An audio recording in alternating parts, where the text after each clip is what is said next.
share the presentation.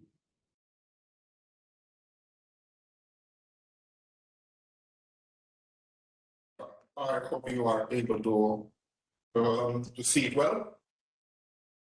So basically, just a quick summary about the first quarter, the share price of the share and some relevant changes. What we can mention here is that the beginning of the year, and the trend seems to continue as we speak, we are starting to close the performance gap with the BET index. The BVB stock price is up roughly 11% year to date.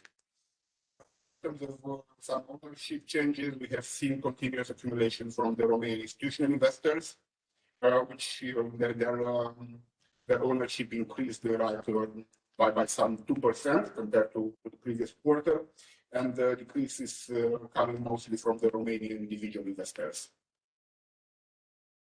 Moving towards the first quarter financials, here we obviously can say we had a very strong quarter. Already in terms of, let's say, group level indicators, we have reached 34% of the full year 2021 revenues. Our net profit is already above the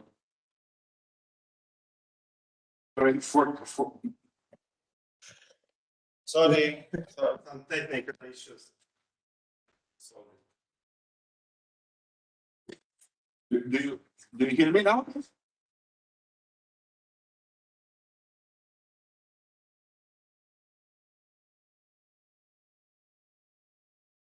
Nu se aude foarte bine, dar hai să mergem mai înainte, că rezolvăm data viitoare.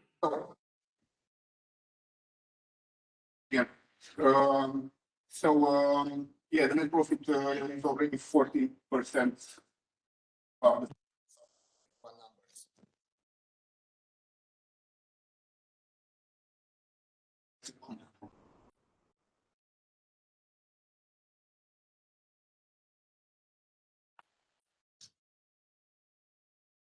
Okay. Basically, just very briefly, this increase across the board is generated mainly by the strong turnover in the main market, especially on the equity side. We have seen equity trading volumes rising 97% in Q1 compared to the first quarter of 2021. And this basically our revenue matches this almost one-to-one. So we have seen 95% increase in trading revenues. Also, there was strong performance at the central depository level, with 39% increase in revenues, driven mainly again by increasing settlement fees based on a significantly larger number of trades. On the expense side, at the consolidated level, we have a 9% increase, mainly due to personal expenses. We had a small rise in number of employees. The stock option plan costs were already recorded in first quarter, and also based on the remuneration policy, there were some inflation adjustments for the wages. These increases have been partially offset by a lower cost at CCP level on the consulting side. Yeah, we have spoken about the impact of trading volumes here. This first, the chart on the top left corner showcases this very well. Basically, it was a massive quarter in terms of equity turnover. Here, maybe a word of caution. We are halfway through second quarter, and we see volumes rather coming back towards let's say the longer term averages. But as we will speak just in a few minutes, we do have hopes that maybe this let's say the long term average will stabilize at higher level in the coming quarters. And maybe some significant updates. So in terms of primary market in general, business impact on our financial and the future prospects, we have seen significant steps from Hidroelectrica for their IPO. So basically, their shareholders approved the listing of Hidroelectrica on BVB. Current estimates point out to Q4 2022, perhaps if it's a bit slower, first quarter of 2023. Also, and basically, yes, this is the main driver for us to, let's say, move up consistently the equity trading volume charts. Hidroelectrica, a possible massive issuer, should help us to achieve, a higher average turnover consistently. Fewer also in the aero market, we have seen a continuation of the trend in terms of financing small cap companies. We had 7 new equity listings in the first quarter and also 4 bond issuances. Obviously now the situation in the market is not very positive, so yes, a slowdown is most likely to be expected in the coming quarters, even for aero market. But that's in principle the interest is still high from potential issuers.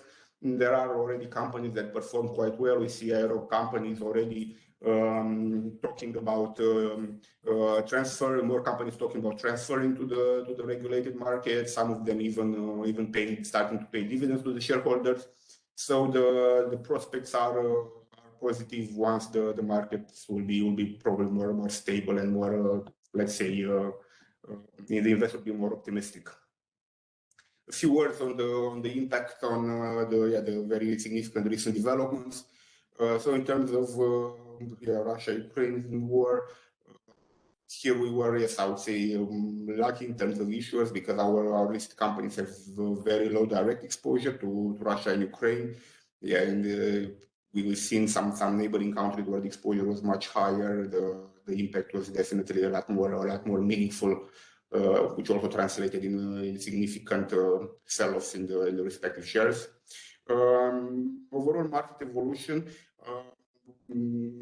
until now, the main index is down roughly 6.4%. The total return the index is down 4.4%. So we are still, let's say, it's a rather small decrease in comparison again with many of the global markets. And we have seen very strong support from retail pension funds buying the dips, especially in early March when we had as well those massive trading volumes. Also, what is very helpful here, and it's as you know, it's an important characteristic of our market is the dividend yields. We have seen significant companies with yields above 5%, and yes, definitely this is bringing cash to the market. On the CCP level, here there are ongoing discussions with the local regulator on technical aspects. The authorization is expected at the end of the year, while currently we estimate start of the operations in the first quarter of 2023. In terms of FTSE, we had some new company additions in the first quarter, which also helped on the volume side. We had also significant foreign flows at the FTSE rebalancing day. While some of our other projects, we had some development on the ESG side. We have launched or we have published the first course provided by Sustainalytics on our research portals, and also early in Q2, in fact, we published our ESG guidelines project, which was run in collaboration with the EBRD. And as well, yes, we continue with probably our reflection program for local entrepreneur and local businesses, the Made in Romania program, which started in March, and this is the 5th edition. Maybe here because we received some questions on email about the impact of the ESG scores and guidelines. Basically, the questions related to whether we see any impact, like material impact on the volumes, on the interest. Here, our comments at the moment is that this ESG project and generally the implementation of the ESG standards for the local companies is a fairly long-term project.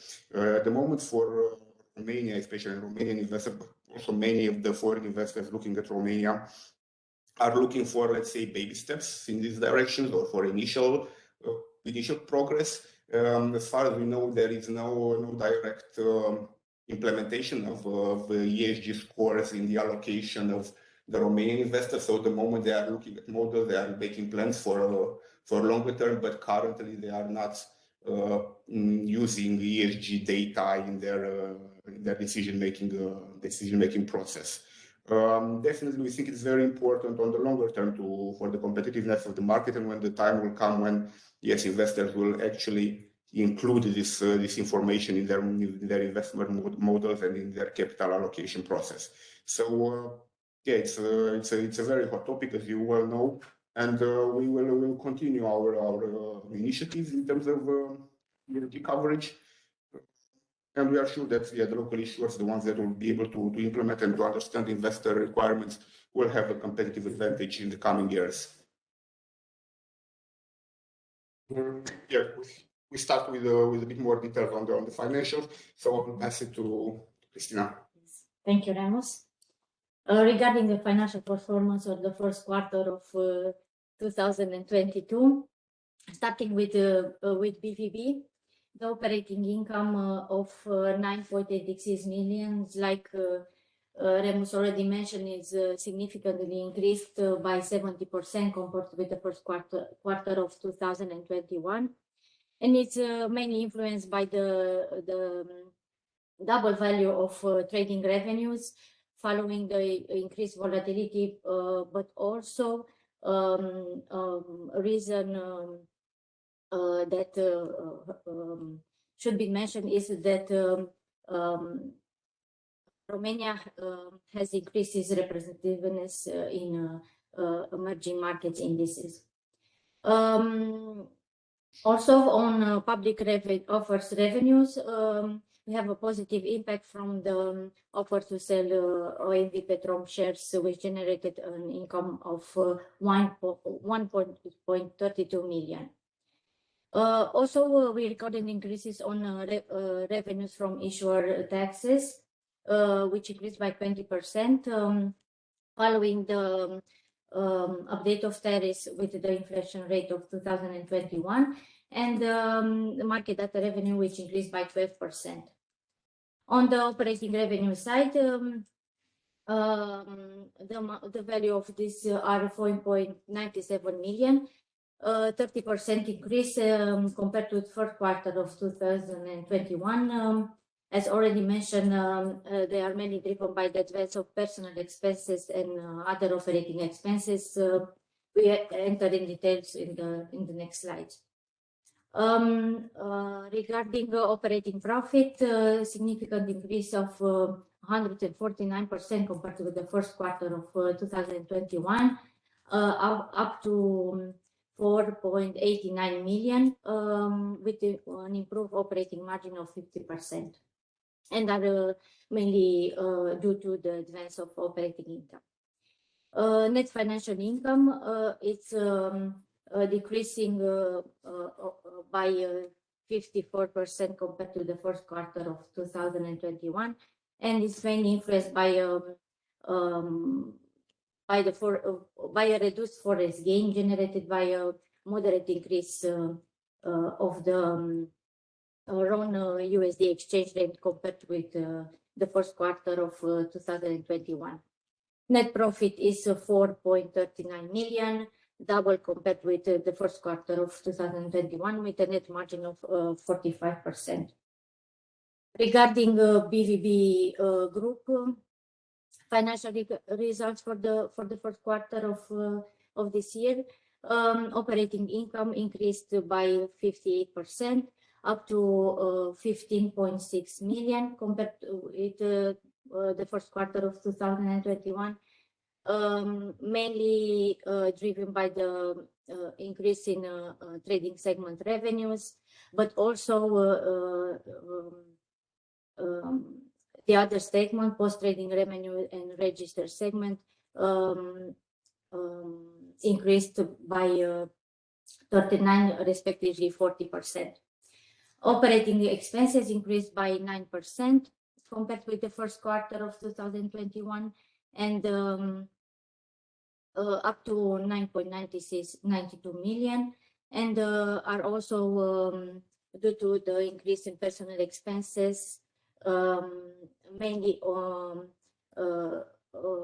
due to increased number of employees, especially on BVB and CCP.ro, and the annual application of the remuneration policy on BVB and Central Depository,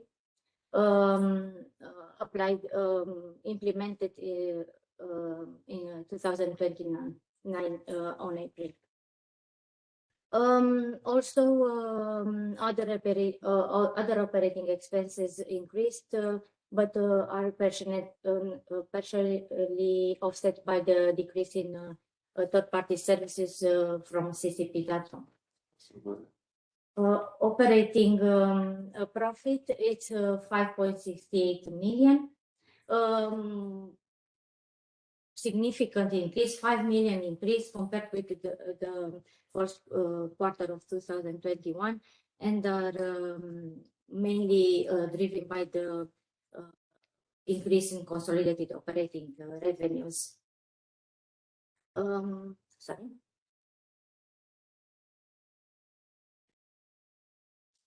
Net financial income is 0.73 million and decreased by 55% compared with the previous period, and are also influenced by the reduced forex gain compared with the previous period. Net profit increased by 168% compared with the previous period, up to 5.44 million. Directly influenced by the evolution of the operating result, partially offset by the decrease in financial result. A more detailed analysis on the evolution of revenues at segment level. On trading revenues increase, as already mentioned, is of 70%, generated by the advance of 95% of trading revenues. Was trading segment, it's increase of 39%, mainly driven by the advance in revenues from admission and maintenance participants, but also by the revenues from local settlement in BVB markets. And registry segment, it's up 40%, up to the value of 1.74 million. Moving on to the details on the operating expenses on BVB. As already mentioned, these are higher by 30% or 1.14 million, and are influenced by the increase in personal expenses due to higher number of employees and application of remuneration policy from 2021. Also, the increase is due to other operating expenses on various areas, marketing and promotion, stationery, and reduction of positive impact on receivable adjustments. On BVB Group, increase is 9%, also due to the increase of 16% on consolidated personal expenses for the reason already mentioned. Increase of 28% in expenses with decrease in 28% in third-party services due to lower consulting services recorded on CCP following capitalization of apart from the consultancy contract value into tangible assets, and advance of on other operational expenses. Regarding the financial position, on BVB standalone, total assets are up by 4% compared with the closing of the year 2021, and are mainly due to the financial instruments and bank deposit acquired during the first quarter of 2022, but also to higher receivable balance generated by higher trading revenues and issuers maintaining and admissions revenues. Liabilities increased by 15%, mainly due to the recognition of deferred income, but also to the increase in current profit tax liability. Regarding BVB Group, total assets are up 3% compared with December 2021, up to the value of 195 million, and are increase mainly generated by the financial instruments from the acquired from from the trading segment. Total liabilities are up 2% compared with December 2021 and are mainly driven from the deferred income reported at group level. Regarding the dividend yield of BVB, this we updated the value for 2021. The value dividend per share is almost RON 1, and the yield is 3.3%. If you have any questions.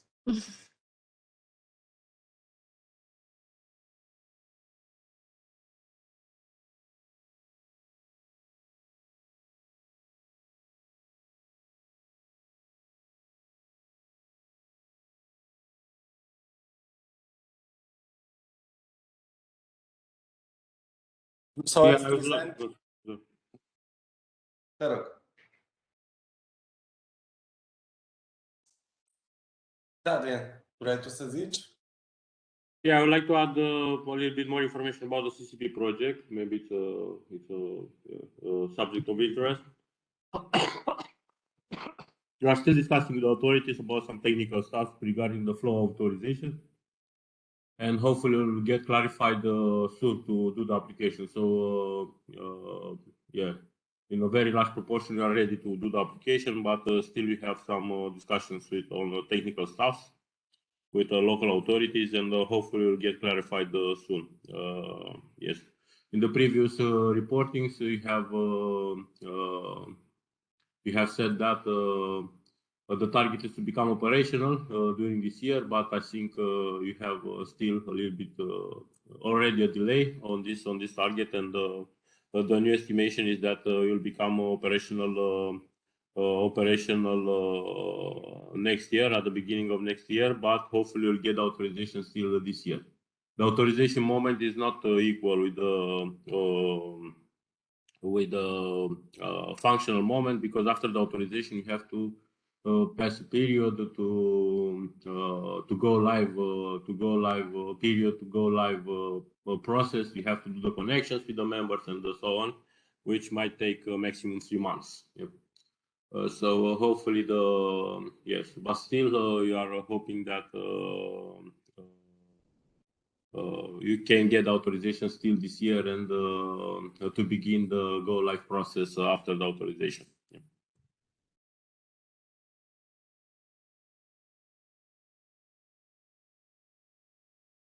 Thank you, Adrian. So yeah, Richard, do you want to add anything? Oh, only some conclusion. So we had a good quarter following also the fourth quarter 2021. It was on the same trend of higher volatility and higher level of trading. Regarding the expenses, we are also influenced, as you know, by the inflation increase, and we are trying to reduce as much as possible the impact in our net figures of this of the inflation. But of course, we have to take in consideration to cover all the risks and to have everything in place and to be prepared in the actual conditions for every scenario.